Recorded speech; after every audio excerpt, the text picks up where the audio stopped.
L'info éco avec Capital. On commence par le mot du jour ZAN pour zéro artificialisation nette. Avec la loi ZAN votée en 2021, la France s'attache à réduire sa consommation d'espaces naturels, agricoles et forestiers. Objectif : un sol de zéro artificialisation nette des sols en 2050. Conséquence : les terrains disponibles à la construction vont devenir de plus en plus rares, ce qui risque d'alimenter une explosion des prix de l'immobilier dans de nombreuses métropoles.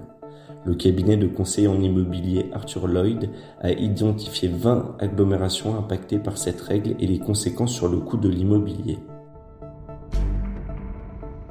On enchaîne avec la bonne nouvelle du jour qui concerne certains salariés et fonctionnaires parents d'enfants malades.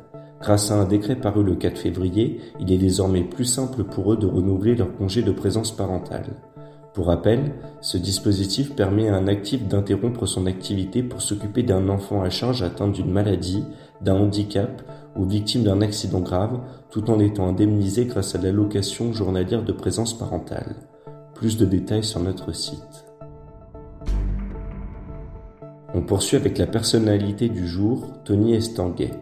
Le président du comité d'organisation des JO de 2024 à Paris est visé par une enquête ouverte récemment par le parquet national financier. Cette investigation porte sur les conditions de sa rémunération. Tony Estanguet a perçu un salaire annuel de 270 000 € brut jusqu'en 2020, selon des chiffres du comité d'organisation des JO, le COJOP. Mais le COJOP étant une association de type loi 1901, la rémunération de ses dirigeants est plafonnée par la loi à des niveaux sensiblement inférieurs. Et pour terminer, le coup de gueule du jour. Bruno Le Maire veut sévir à l'encontre des marques et des magasins d'agroalimentaire qui ne respectent pas la loi Egalim et la juste rémunération des producteurs. Lundi 5 février, sur France 5, le ministre de l'économie a indiqué que 124 contrats, sur les 1000 signés, ne respectent pas les règles. Les entreprises et distributeurs concernés vont recevoir des injonctions du gouvernement. Les récalcitrants risquent notamment une sanction allant jusqu'à 5 millions d'euros. C'était l'info éco avec Capital.